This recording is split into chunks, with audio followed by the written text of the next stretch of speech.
कहानी को पूरा समझने के लिए कहानी के पिछले सभी भागों को ज़रूर देखें। उसका लिंक मैं आपको डिस्क्रिप्शन बॉक्स में दे दूँगी और साथ में कमेंट बॉक्स में पिन भी कर दूँगी, तो आप लोग वहां से भी जाकर देख सकते हैं। आस्था का महापर्व छठ पूजा किस किस के यहाँ सेलिब्रेट किया जाता है, मुझे कमेंट बॉक्स में अपनी राय ज़रूर दीजिएगा। पर्सनली हमारे यहाँ ये व्रत मायके और ससुराल में नहीं किया जाता है, लेकिन फिर भी मेरी सासू माँ घाटों पर जाती हैं। ये व्रत बेहद खूबसूरत लगता है। किस किस के यहाँ आस्था का महापर्व छठ व्रत मनाया जाता है, मुझे कमेंट बॉक्स में ज़रूर बताइएगा। छठ मैया हम सभी के जीवन में खुशियाँ लाएं और अगले साल फिर खुशियों से हम सब उनका स्वागत करें। सृष्टि पंखुड़ी के पीछे पीछे जाने लगी, तभी रागिनी उसे रोकते हुए बोली, तुम रहने दो सृष्टि, अभी मत जाना, अभी उसका मूड बहुत ज़्यादा खराब होगा और पहले उसे थोड़ा खुद को संभालने दो, उसके बाद तुम उसके लिए डिनर लेकर चली जाना। सृष्टि ने अपना चेहरा हाँ में हिलाया। अब वो गुस्से से प्रलय को घूरते हुए बोली, आप अलग से प्राण से बात नहीं कर सकते थे क्या? प्रलय ने अजीब सा मुंह बनाया। भला उसे क्या पता था कि प्रांस के दिमाग में ऐसा कुछ चल रहा है। उसे पता तो तब होता जब ये विजिटिंग ऑफिशियल होती। अगर ऑफिशियल तरीके से देखा जाए तो प्रांस को उस लोकेशन पर कल जाना था, ना कि आज। वही पंखुड़ी ऊपर अपने रूम में आई और आते ही उसकी नज़र जब पूरे रूम पर गई तो उसका गुस्सा और भी ज़्यादा बढ़ गया। उसने एक झटके से उन फूलों को उखाड़ना शुरू कर दिया और सारी कैंडल्स भी बुझा दी जो वो डिनर पर जाने से पहले सलाह कर गई थी कि जब भी प्रांस आएगा तो उसे सरप्राइज़ मिलेगा। अब वो बेड पर आकर बैठी और गुस्से से मुंह बनाने लगी। उसकी आंखों से आंसू बह रहे थे और अब उसने अपना फ़ोन अपने हाथ में लिया और अगले ही पल प्रांस को कॉल लगा दिया। सामने से जैसे ही प्रांस ने कॉल रिसीव किया, वो गुस्से से मुंह बनाते हुए बोली, आई हेट यू, मुझे आपसे कभी बात नहीं करनी। आप सच में बहुत बुरे हैं जान, बहुत बहुत बहुत ज़्यादा बुरे हैं। आप जानबूझकर मुझे रुलाते हैं। आपको पता है मैं आपका इंतज़ार कर रही थी। मैंने आपके लिए एक सरप्राइज़ भी प्लान किया था, लेकिन आपने सब कुछ खराब कर दिया। अगर आपको जाना ही था तो आप मुझे पहले ही बता देते कि आपको कहीं जाना है, लेकिन नहीं, आप मुझे क्यों बताएंगे? आपको तो मुझे तड़पाना पसंद है और मुझे बहुत अच्छी तरह से पता है कि आप सिर्फ काम का बहाना बना रहे हैं। आपको कहीं नहीं जाना था, लेकिन सिर्फ मुझे तड़पाने के लिए आप कुछ भी कर सकते हैं। उसकी बात पर प्रांस मुस्कुराया और बड़ी ही इंटेंस वॉइस में बोला, कितनी अच्छी तरह से जानती हो ना तुम मुझे। उसकी बात सुनकर पंखुड़ी की धड़कन एक पल के लिए रुक गई। वो झट से बोली, मतलब आप सच में सिर्फ मुझे तड़पाने के लिए उस लोकेशन को देखने जा रहे हैं? आपको काम नहीं है? प्रांस एक बार फिर से बड़ी ही गहरी आवाज़ में बोला, मैंने कहा तो तुमसे, तुम मुझे बहुत अच्छी तरह से जानती हो हॉस्पिटल, बहुत अच्छी तरह से। अच्छा ये बताओ तुमने खाना खाया? पंखुड़ी गुस्से से बोली, मुझे कुछ नहीं खाना और मुझे आपसे बात भी नहीं करनी, और खबरदार अगर मुझे दोबारा कॉल भी की तो। प्रांस हंसकर बोला, लेकिन मैंने तो तुम्हें कॉल किया ही नहीं, तुमने मुझे खुद कॉल किया है हॉस्पिटल, और अगर तुमने अब कॉल डिस्कनेक्ट किया तो दूसरे ही सेकंड मैं तुम्हारा नंबर ब्लॉक लिस्ट में डाल दूंगा। फिर तुम मुझे बेशक से जितनी मर्जी कॉल करती रहना, लेकिन मैं तुम्हारा कॉल रिसीव नहीं करूंगा। उसकी बात पर पंखुड़ी चिढ़ते हुए बोली, कितने बुरे हैं आप, एक तो खुद जानबूझकर मुझे तड़पा रहे हैं और ऊपर से मुझे ही एटीट्यूड दिखा रहे हैं, क्योंकि आपको पता है मैं कितना इंतज़ार कर रही थी आपके लिए और कितना कुछ सोच रखा था मैंने। एक तो पहले ही आपने मुझे तड़पाने में कोई कमी नहीं छोड़ी है और ऊपर से अब आप मुझे छोड़कर अपनी कोई गंदी सी लोकेशन देखने चले गए। मुझे सच में आप पर गुस्सा आ रहा है।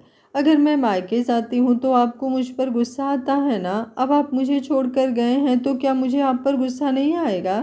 प्रांस अब एक बार फिर से मुस्कुरा कर बोला, आएगा, बहुत अच्छी तरह से आएगा हॉस्पिटल, लेकिन इस गुस्से में जो मज़ा है वो कहीं नहीं है हॉस्पिटल। अच्छा एक काम करो, जल्दी से खाना खाकर वापस रूम में आओ, मुझे तुमसे कुछ काम है। पंखुड़ी मुंह बनाते हुए बोली, क्या काम है? प्रांस मुस्कुरा कर बोला, अगर जाओगी जाकर खाना खाकर आओगी तभी तो बताऊंगा ना क्या काम है। अब जल्दी करो क्योंकि ज़्यादा वक्त इंतज़ार करने की आदत नहीं है मुझे। इनफैक्ट मुझे तो इंतज़ार करने की आदत भी नहीं है, पर तुम्हारे लिए 10-15 मिनट कर लूँगा। ये बोलकर उसने कॉल डिस्कनेक्ट कर दिया और पंखुड़ी अपने फ़ोन की तरफ देखती ही रह गई। उसे प्रांस पर गुस्सा आ रहा था, लेकिन प्रांस की बात भी उसके कानों में गूंज रही थी। 10-15 मिनट मतलब उसके पास सच में सिर्फ 10-15 मिनट ही थे। वो तुरंत अपनी जगह से उठी और सीढ़ियाँ उतरते हुए नीचे आई। जो लोग डिनर कर रहे थे उसे देखकर हैरान रह गए।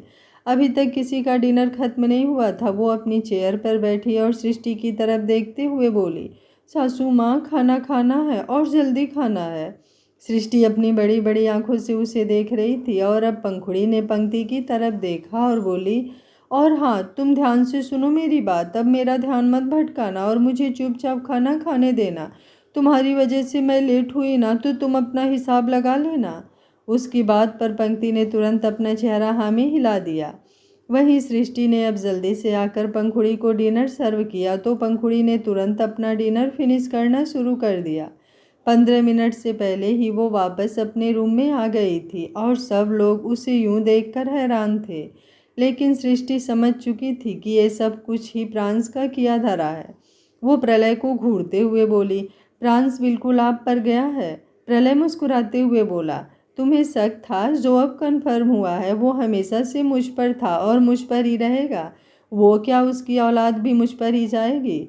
सृष्टि मुँह बनाते हुए बोली, पहले औलाद हो तो सही। जिस तरह की नौटंकी वो और उसकी बीवी करते हैं ना, मुझे नहीं लगता उनके बच्चे इतने आसानी से होंगे। प्रलय अब चेहरे पर हल्की सी शरारती मुस्कुराहट लिए आश्रय की तरफ देखते हुए बोला, बट डोंट वरी, छोटे वाले ने तो शुरुआत कर दिया है ना। वो तो सुपर फास्ट निकला, जस्ट लाइक मी। शादी से पहले, ये बोलते हुए वो चुप हो गया था और पंक्ति की आंखें बड़ी हो गई थी।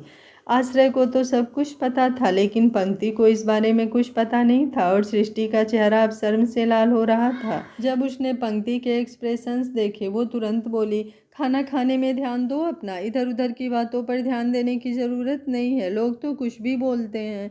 ये बोलते हुए वो प्रलय को घूर रही थी। पंक्ति ने अब अपना चेहरा नीचे की तरफ झुका लिया लेकिन उसे इंटरेस्ट बहुत आ रहा था इस बात में, इसलिए उसने सोच लिया था कि वो आश्रय से जाकर अपने सास ससुर की लव स्टोरी के बारे में ज़रूर पूछेगी। कुछ ही देर में सबका डिनर फिनिश हुआ और फिर आश्रय पंक्ति को अपने साथ बाहर गार्डन एरिया में ले गया ताकि वहाँ पर पंक्ति थोड़ा वॉक कर सके। उसके लिए वॉक करना बहुत ज़्यादा ज़रूरी था। आश्रय पंक्ति का हाथ पकड़कर उसे वॉक करवा रहा था और पंक्ति भी इस पल को एंजॉय कर रही थी। तभी वो आश्रय की तरफ देखकर अचानक से बोली, मैं आपसे कुछ पूछूं आश्रय जी, आप मुझे बताएंगे? आश्रय उसे सवालिया नज़रों से देखते हुए बोला, पूछो, क्या पूछना चाहती हो? पंक्ति झट से बोली, मुझे सासू माँ और ससुर जी की लव स्टोरी के बारे में बताइए ना। आई मीन अभी अभी उन्होंने जिक्र किया था ना कि शादी से पहले। प्लीज़ आप मुझे गलत मत समझिएगा और ये भी मत समझिएगा कि मैं सासू माँ को जज करूँगी। आई नो कुछ लव स्टोरी बहुत खास होती हैं और वो उसी टाइप की लव स्टोरी होती है ना। आश्रय तुरंत बोला, जैसे कि हमारी। उसका जवाब सुनकर पंक्ति का दिल जोरों से धड़क उठा। उसने अपना चेहरा झुका लिया था और रोंगटे खड़े हो रहे थे। वो तुरंत बोली, मुझे लगता है अब हमें अंदर चलना। उसकी बात पूरी होती उससे पहले ही आश्रय नीचे की तरफ झुका और अगले ही पल उसने पंक्ति को अपनी गोद में उठा लिया। पंक्ति की बाहें आश्रय की गर्दन से लिपट गई और वो उसे लेकर अंदर की तरफ आ गया। उसने पंक्ति को बिस्तर पर लिटाया और फिर खुद ऊपर उठकर अपनी शर्ट के बटन खोलने लगा। पंक्ति ने अपने लोअर लिप को हल्का सा दबा लिया। जब वो आश्रय के साथ होती थी तो हर एक चीज़, हर एक परेशानी भूल जाती थी और आश्रय की हल्की सी छुअन भी उसके रोंगटे खड़े करने के लिए काफ़ी थी। और अब आश्रय उसके बिल्कुल करीब हुआ और अगले ही पल उसने उसे अपनी बाहों में भर लिया। पंक्ति को अपने बदन में एक सिहरन सी महसूस होने लगी और आश्रय ने अब पंक्ति को प्रलय और सृष्टि की लव स्टोरी के बारे में बताया। कैसे सृष्टि पहले से शादीशुदा थी और डोमेस्टिक वायलेंस का शिकार थी। फिर प्रलय उसकी ज़िंदगी में आया और नशे की हालत में उसने सृष्टि को अपना बना लिया था। पर वो गलती सृष्टि की ज़िंदगी की सबसे बड़ी खुशी साबित हुई और उसे प्रांस मिला। उसके बाद तो प्रलय ने सृष्टि की ज़िंदगी को प्यार के रंगों से भर दिया। लेकिन कैसे एक मिसअंडरस्टैंडिंग की वजह से उन दोनों में दूरियां भी आई, पर प्रलय ने फिर भी सृष्टि का साथ नहीं छोड़ा। उसने उसे अपनी जिद भी दिखाई और उसे अपने साथ भी रखा और फिर लड़ते झगड़ते दोनों पूरी तरह से एक हो ही गए। पंक्ति मुस्कुराते हुए बोली, वाह, कितनी फिल्मी लव स्टोरी है ना। आश्रय अब उसे नीचे बिस्तर पर लेटकर खुद पूरी तरह से उसके ऊपर झुका और बोला, अभी फ़िलहाल तुम अपने सास ससुर की लव स्टोरी पर छोड़कर मुझ पर ध्यान दोगी या नहीं? उसके सवाल पर पंक्ति के रोकटे एक बार फिर से खड़े हो गए थे और आश्रय ने उसके हाथ की तरफ देखा जो उसने साइड में रखा हुआ था। आश्रय ने उसके हाथ पर अपना हाथ रखा और फिर उसकी उंगलियों से अपनी उंगलियां उलझाकर उसके चेहरे पर झुका और अगले ही पल उसने उसकी बोलती बंद कर दी। आश्रय उसे बहुत सॉफ्टली किस कर रहा था। पंक्ति की उंगलियां आश्रय के हाथ पर कस रही थी और आश्रय की उंगलियां पंक्ति के हाथ पर कस रही थी। पंक्ति की सांसें आश्रय की सांसों में उलझ रही थी। वहीं दूसरी तरफ पंखुड़ी अपने रूम में आई और आते ही उसने प्रांस को कॉल किया और बोली, मैंने खाना खा लिया। प्रांस मुस्कुराते हुए बोला, तो फिर सो जाओ। पंखुड़ी को ऐसा लगा जैसे उसकी जिंदगी ने उसके साथ मोए मोए कर दिया। वो तुरंत बोली, आपने कहा था कि आपको मेरे साथ एक काम है, आपने वो काम तो बताया ही नहीं जान। तुम्हें क्या लगता है इतनी रात को क्या काम हो सकता है? मैंने तो इसलिए बोला कि मेरी रोज पीटल भूखी ना सोए। पंखुड़ी मुंह बनाते हुए बोली, मेरी क्या फिक्र है आपको? अगर फिक्र रहती तो बताकर नहीं जाते। प्रांस अंगड़ाई लेते हुए बोला, ठीक है, तुम सोचकर मुझे बताना कि मुझे तुम्हारी फिक्र है या नहीं। ये बोलकर प्रांस ने फ़ोन कट कर दिया। पंखुड़ी ने दोबारा प्रांस को कॉल किया तो पहले तो उसने कॉल रिसीव नहीं किया, लेकिन जब पंखुड़ी ने दूसरा बार किया तो प्रांस ने सामने से कॉल रिसीव किया। पंखुड़ी मासूमियत भरी आवाज़ में बोली, इतने नाराज़ हैं आप मुझसे जान कि मेरा कॉल भी नहीं उठाएंगे? वो थोड़ा सा मुस्कुरा कर ही बोला, मैं तुमसे नाराज़ नहीं हूँ रोज़ पीटल, बस इतना चाहता हूँ कि तुम आराम से सो जाओ। पंखुड़ी ने तुरंत पूछा, पक्का? प्रांस ने एक बार फिर से मुस्कुरा कर कहा, बिल्कुल पक्का।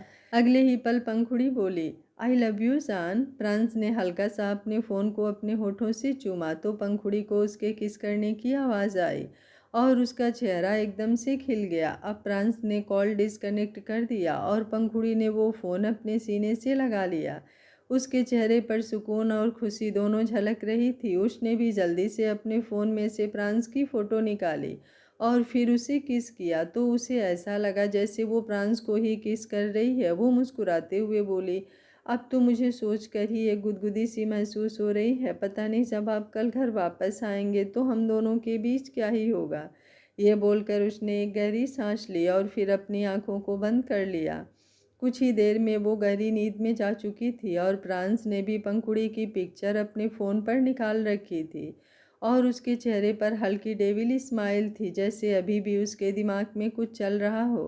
राणा मेंशन सुबह का वक्त। पंखुड़ी अपनी जगह पर उठकर बैठी और उठते ही उसने सीधा अपना फ़ोन उठाया और प्रांस को कॉल किया।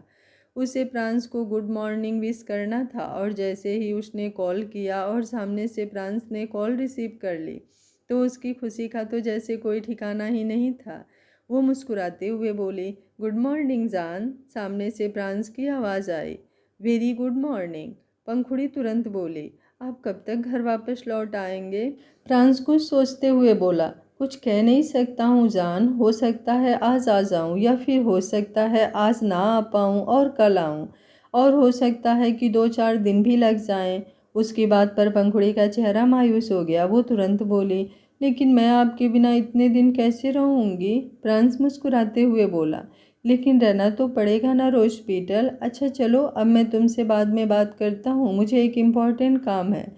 ये बोलकर उसने कॉल डिस्कनेक्ट कर दिया और पंखुड़ी अपने फ़ोन की तरफ देखती रह गई। उसने गुस्से से मुंह बनाया और बोली, भला कोई ऐसे कॉल काटता है क्या? कम से कम मुझे आई लव यू तो बोलने देते। खुद तो आई लव यू बोलते नहीं और अब तो मुझे भी नहीं बोलने देते। पहले तो सिर्फ खट्टे नींबू थे आप, लेकिन अब तो कड़वे करेले बनते जा रहे हैं। ये बोलते हुए वो काफ़ी क्यूट लग रही थी और अब जाकर उसे याद आया कि आज तो किस डे है। मतलब अगर आज प्रांस वापस नहीं लौटा तो वो अपना किस डे भी सेलिब्रेट नहीं कर पाएगी। वहीं दूसरी तरफ आश्रय और पंक्ति के रूम में पंक्ति आराम से सोई हुई थी और आश्रय भी उसके बगल में लेटा हुआ था। तभी पंक्ति की आंखें खुली और आश्रय की तरफ देखी। वो हैरान थी ये देखकर कि आज आश्रय जिम भी नहीं गया, क्योंकि आश्रय बहुत कम ही अपनी जिम मिस करता था। वो हल्का सा मुस्कुराई और बोली, लगता है इनकी आंख नहीं खुली। वैसे तो मुझे इन्हें उठा देना चाहिए ताकि अपनी जिम जा सकें, लेकिन ये सोते हुए इतने क्यूट लग रहे हैं कि मुझे इन्हें उठाने का भी मन नहीं कर रहा। इसलिए थोड़ी देर और सोए रहने देती हूँ। पहले मैं वॉशरूम से फ्रेश होकर आ जाती हूँ, फिर इन्हें उठा दूँगी।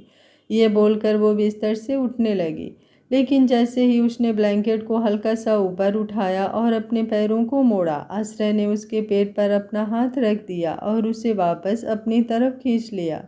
पंक्ति की आंखें बड़ी हो गई। वो बड़ी बड़ी आंखों से आश्रय को देख रही थी, जिसकी आंखें अभी भी बंद थी, लेकिन अब उसने अपनी आंखों को खोला और फिर पंक्ति की तरफ देखकर मुस्कुराने लगा। पंक्ति का तो इतने में ही बुरा हाल होने लगा था। उसने धीमे से पूछा, आप जाग रहे हैं आश्रय जी? मुझे तो लगा आप सो रहे हैं। अगर आप जाग रहे हैं तो आप अपने जिम में क्यों नहीं गए? आश्रय बिना किसी खास एक्सप्रेशन के बोला। मेरी मर्जी। और तुम्हें पता है आज क्या है? पंक्ति ने हैरानी से पूछा। क्या है? एक सेकेंड, आज आपका बर्थडे तो नहीं है ना? मुझे तो आपका बर्थडे भी नहीं पता आश्रय जी। सॉरी अगर आज आपका बर्थडे है और मैंने आपको विश नहीं किया। उसकी बात पर आश्रय का मन किया कि अपना माथा पीट ले। सच में उसकी पंक्ति भी किसी बच्चे से कम नहीं थी। उसने पंक्ति के गाल पर अपना हाथ रखा और बोला, स्पेशल सिर्फ बर्थडे नहीं होता है मिस इनोसेंट, और भी बहुत कुछ स्पेशल होता है। पंक्ति ने तुरंत पूछा, जैसे कि? आश्रय बड़े ही इंटेंस वॉइस में बोला, बोलकर बताऊं या फिर करके बताऊं? उसके सवाल पर पंक्ति असमंजस में पड़ गई। भला ऐसा क्या हो सकता है जो करके भी बताया जा सकता है? लेकिन अभी वो सोच ही रही थी कि आश्रय हल्का सा मुस्कुरा कर बोला, रहने दो, मैं खुद ही बता देता हूँ। ये बोलकर अगले ही पल वो पंक्ति के चेहरे के बिल्कुल करीब हो गया और उसने पंक्ति की बोलती बंद कर दी। पंक्ति की हार्ट बीट एक पल के लिए स्किप हो गई और वो कुछ रिएक्ट तक नहीं कर पाई। उसके हाथ खुद ब खुद आश्रय के सीने पर आ गए थे और वो आश्रय के प्यार को महसूस कर आश्रय को रिस्पॉन्स देने लगी। थोड़ी देर बाद पंक्ति गहरी गहरी सांसें लेकर खुद को नॉर्मल करने की कोशिश कर रही थी और आश्रय उसकी तरफ देखकर मुस्कुरा रहा था।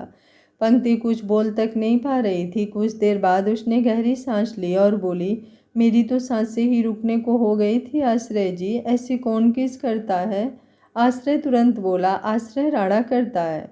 पंक्ति उसके जवाब पर एक पल के लिए बिल्कुल खामोश हो गई। आश्रय अब दोबारा उसके चेहरे के बिल्कुल करीब हुआ और फिर अपने अंगूठे से उसके लबों को रब करते हुए बोला, आज किस डे है?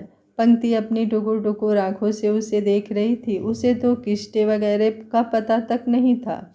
उसका चेहरा शर्म से लाल होने लगा था, लेकिन फिर वो अचानक ही बोली, पर मैंने तो ब्रश भी नहीं किया था, आपको अजीब नहीं लगा क्या? आश्रय ने उसे तिरछी नज़रों से देखा और फिर दोबारा उसके लबों को चूम लिया तो पंक्ति की आंखें बड़ी हो गई। वो बोला, बिल्कुल भी अजीब नहीं लगा, बल्कि बहुत मज़ा आया।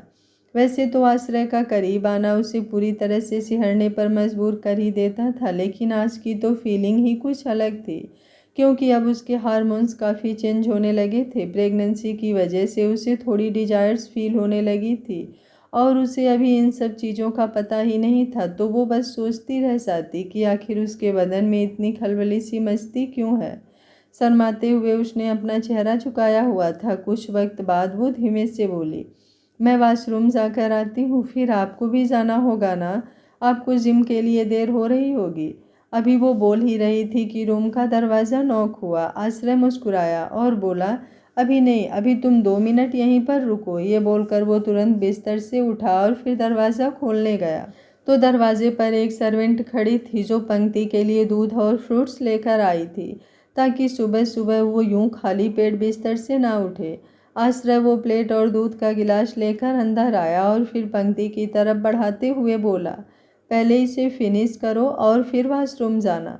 पंक्ति ने मुस्कुराते हुए अपना चेहरा हाँ में हिलाया। वैसे उसे दूध और फ्रूट सुबह सुबह खाने बिल्कुल भी अच्छे नहीं लगते थे, लेकिन आज तो आश्रय ने उसे इतने अच्छे से प्यार किया था तो उसका मूड बहुत अच्छा था और वो उसे ख़राब नहीं करना चाहती थी। उसने आधा गिलास दूध और कुछ फ्रूट्स खाए और फिर वॉशरूम चली गई। आश्रय अभी भी बेड पर लेटा हुआ था और कल के बारे में सोच रहा था। कल वैलेंटाइन डे था और वो इस डे को थोड़ा स्पेशल करना चाहता था। वहीं दूसरी तरफ पंखुड़ी रेडी होकर नीचे आई। उसका चेहरा लटका हुआ था तो सृष्टि और रागिनी दोनों समझ गई थी कि वो प्रांस को मिस कर रही है, इसलिए वो इतनी उदास नजर आ रही है। रागिनी सृष्टि की तरफ देखते हुए बोली, हमें कुछ करना होगा सृष्टि, पंखुड़ी सच में बहुत ज़्यादा उदास है। सृष्टि कुछ सोचते हुए बोली, तुम एक काम करो, तुम पंखुड़ी को हैंडल करो, मैं अभी आई। ये बोलकर वो सीधा अपने रूम की तरफ चली गई। रूम में आते ही उसने प्रांस को मैसेज किया, तुम कब आने वाले हो? प्रांस ने जब वो मैसेज देखा तो उसने भी झट से रिप्लाई किया, ये आप पूछ रही हैं या फिर आपकी प्यारी बहू ने आपको पूछने के लिए कहा है? सृष्टि ने अब उसका रिप्लाई किया, जब मैं उसे खाना खिलाने नहीं गई थी तो तुमने मुझे धमकी दी थी, मुझे लगता है मुझे भी धमकी देनी पड़ेगी। सामने से प्रांस का रिप्लाई आया, देकर देख लीजिए, शायद काम बन जाए, लेकिन इतना तो आप भी जानती होंगी, प्रांस राणा प्रलय राणा की औलाद है। जब प्रलय राणा धमकियों से नहीं माना तो प्रांस राणा क्या मानेगा? उसके इस जवाब पर सृष्टि का मुंह बन गया। अब उसने मैसेज टाइप किया, अगर तुम्हें नहीं आना तो आज मैं पंखुड़ी को लेकर मॉल जा रही हूँ, फिर मत कहना कि बताया नहीं।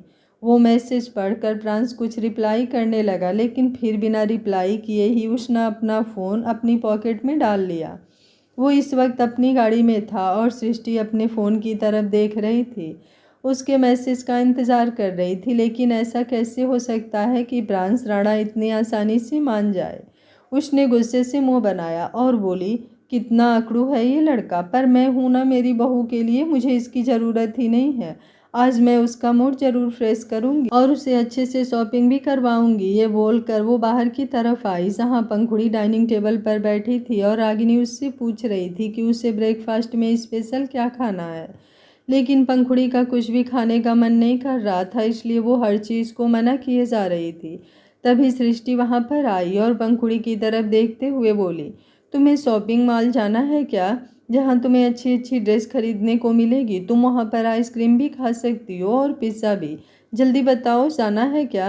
पंखुड़ी का चेहरा एकदम से खिल गया। वो तुरंत बोली, हाँ सासू माँ, मुझे आपके साथ मॉल जाना है। सृष्टि तुरंत बोली, मैं तुम्हें मॉल लेकर जाऊंगी, लेकिन पहले तुम्हें ब्रेकफास्ट करना होगा, और अगर तुम ब्रेकफास्ट नहीं करोगी तो मैं तुम्हें मॉल भी लेकर नहीं जाऊंगी।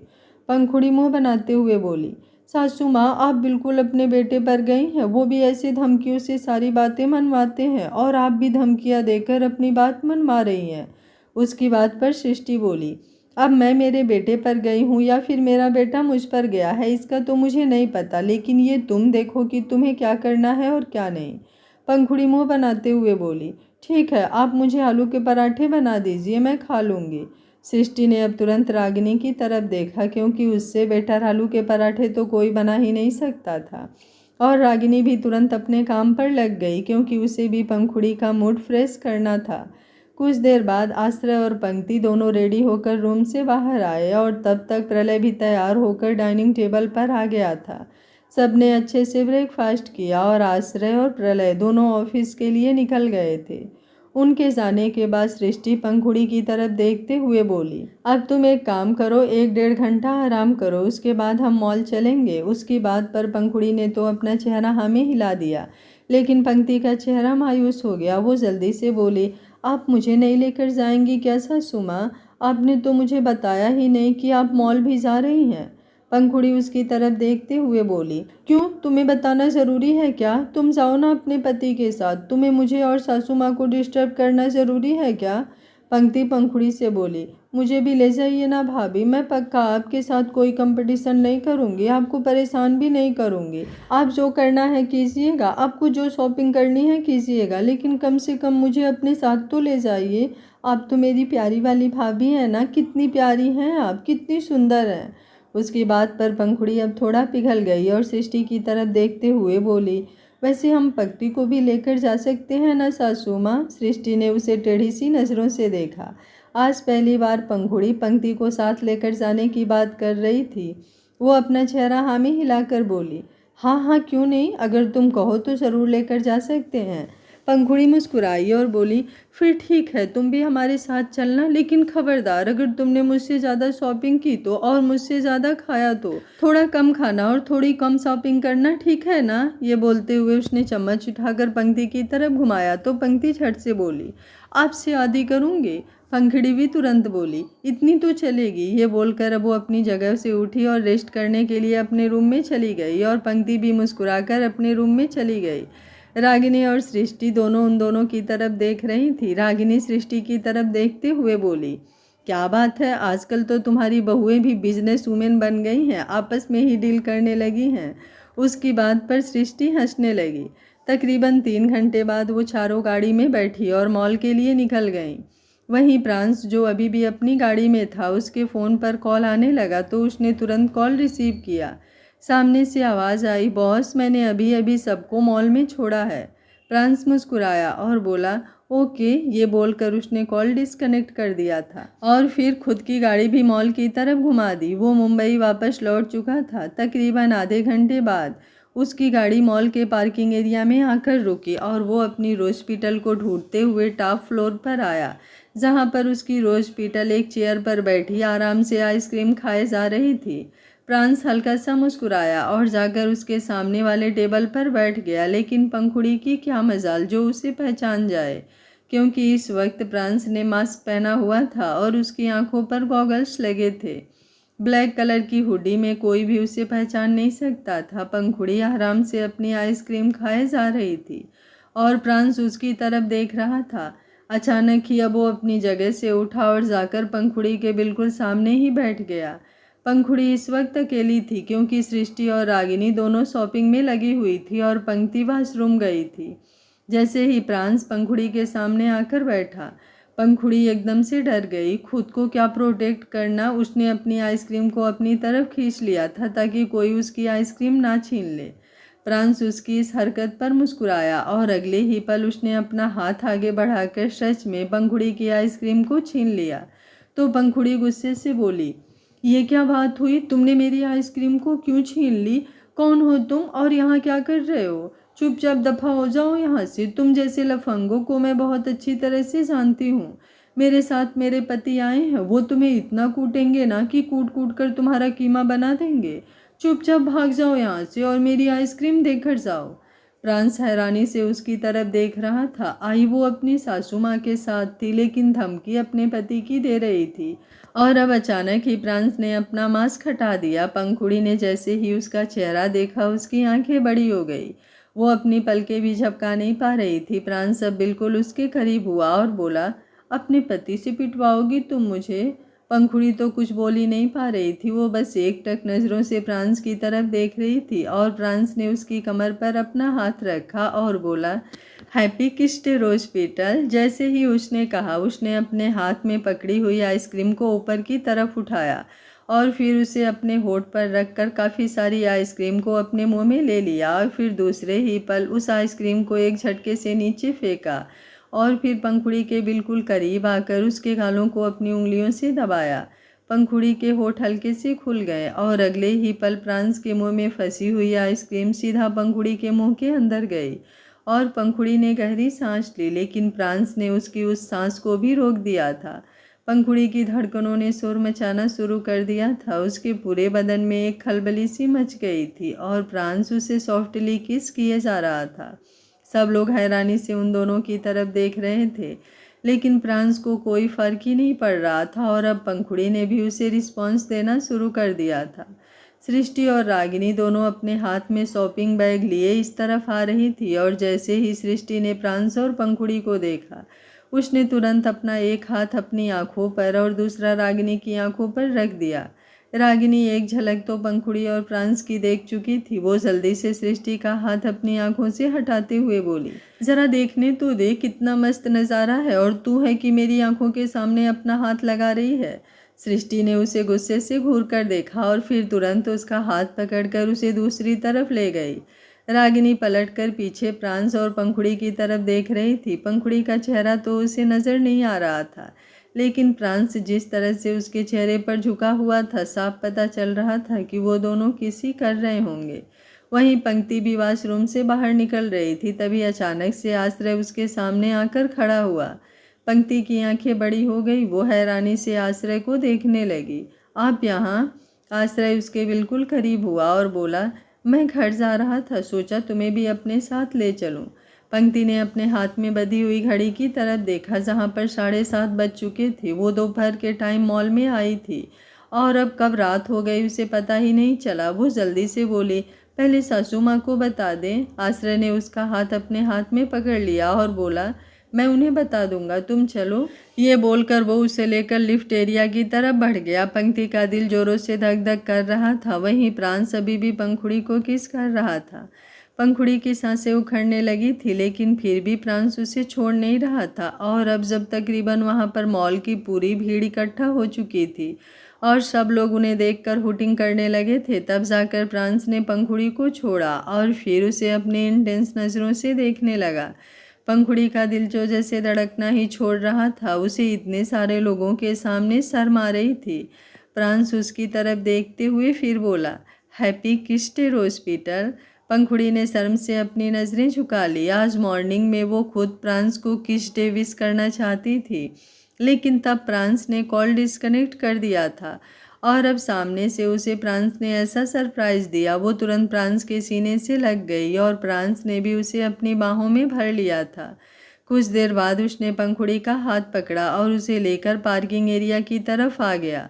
वहीं सृष्टि और रागिनी दोनों गाड़ी में बैठी थी। रागिनी सृष्टि की तरफ देखते हुए बोली, जाओ 4 और आओ 2। अभी वो बोल ही रही थी कि अचानक एक झटके से गाड़ी रुकी। सृष्टि ने सामने की तरफ देखा जहां पर प्रलय की गाड़ी खड़ी थी। वो मुस्कुराते हुए बोली, 2 नहीं, अब तो तुम अकेली ही वापस घर जाओगी। मैं तो जा रही हूँ अपने डिस्ट्रॉयर के साथ। ये बोलकर वो तुरंत गाड़ी से निकल गई। रागिनी तो उसकी तरफ देखती रह गई। ये वैलेंटाइन डे तो सच में राणा मेंशन में बड़े ही प्यार से सेलिब्रेट हो रहे थे, लेकिन बहुत जल्दी शायद इस प्यार को नज़र लगने वाली थी, या फिर इस बार प्यार का रंग और भी ज़्यादा गहरा चढ़ने वाला था। अब ये तो वक्त ही बताने वाला था। तकरीबन 4 घंटे बाद प्रांस और पंखुड़ी दोनों की गाड़ी राणा मेंशन के पार्किंग एरिया में आकर रुकी और प्रांस ने पंखुड़ी की तरफ देखा जहाँ वो आराम से सोई हुई थी। वो उसकी तरफ देखकर सोचने लगा, पंखुड़ी बातें तो बहुत बड़ी बड़ी करती थी और उन बातों को पूरा भी करना चाहती थी, लेकिन उसकी नींद उसका पीछा नहीं छोड़ती थी।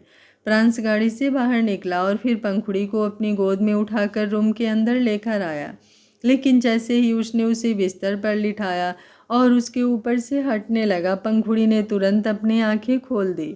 प्रांस गहरी नज़रों से उसकी तरफ देखने लगा। पंखुड़ी उसकी तरफ देखते हुए बोली, मैं आज फिर से सो गई, कितनी पागल हूँ ना मैं।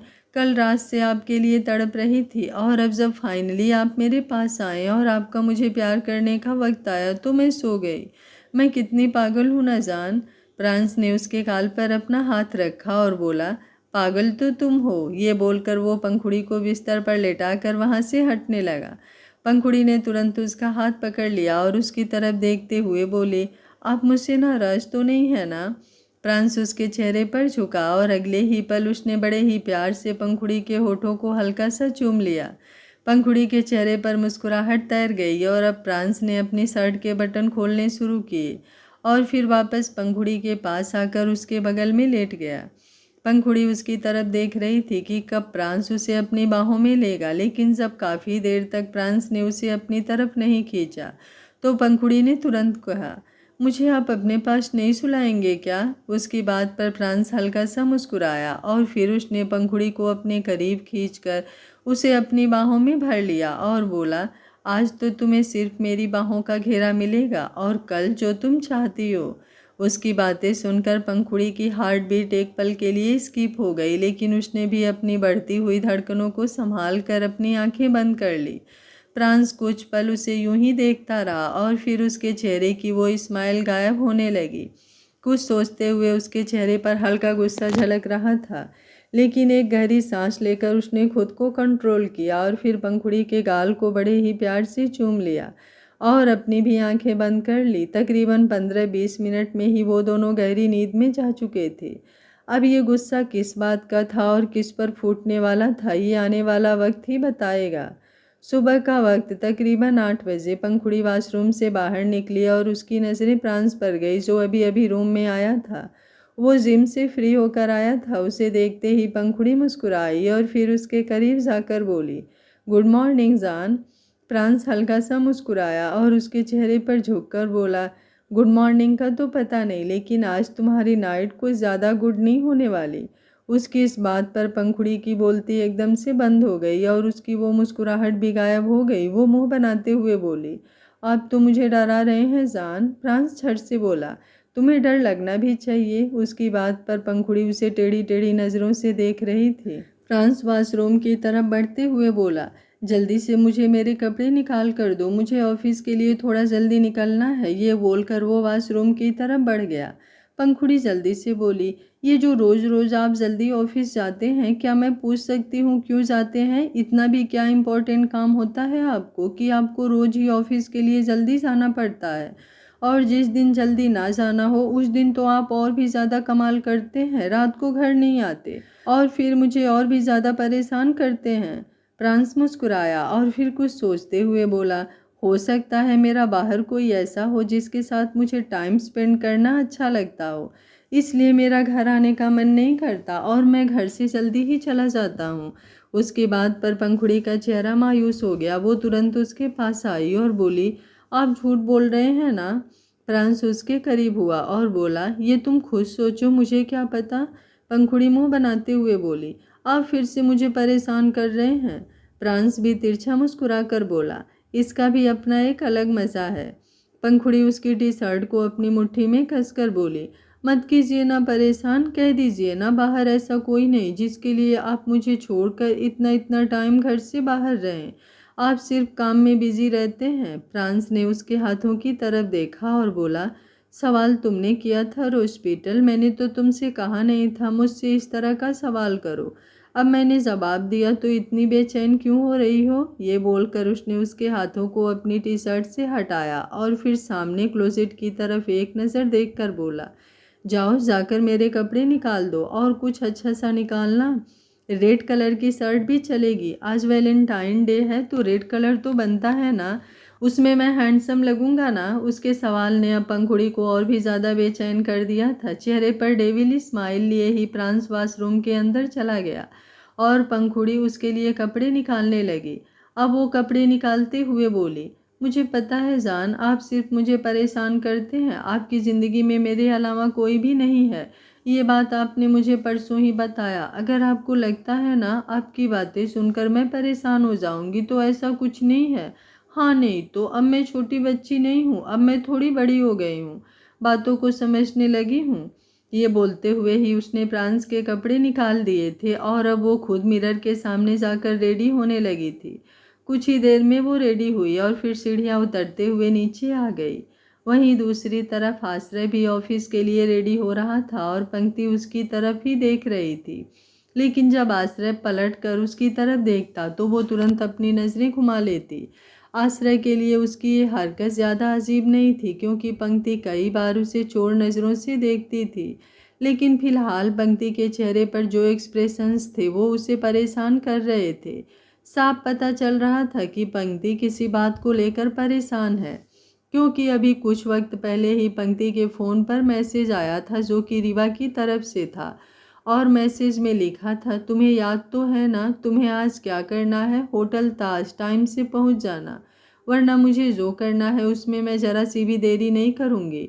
उसकी धमकी के बाद ही पंक्ति के चेहरे पर डर झलक रहा था, वरना जब वो उठी थी तब तो उसका चेहरा एकदम खिला खिला था और ये बात आश्रय ने बहुत अच्छी तरह से नोटिस भी की थी। इसलिए अब वो पंक्ति की तरफ आया और उसे देखते हुए बोला, कोई बात है क्या मिस इनोसेंट? उसके सवाल पर पंक्ति के चेहरे का रंग उड़ गया। मुझे पता है कल के पार्ट का आप लोगों को बेसब्री से इंतज़ार होगा, सिर्फ आप लोगों को सुनने का इंतज़ार नहीं है, कल का पार्ट लाने का भी मुझे भी बेसब्री है। कोशिश करूँगी कल का पार्ट सुबह आ जाए।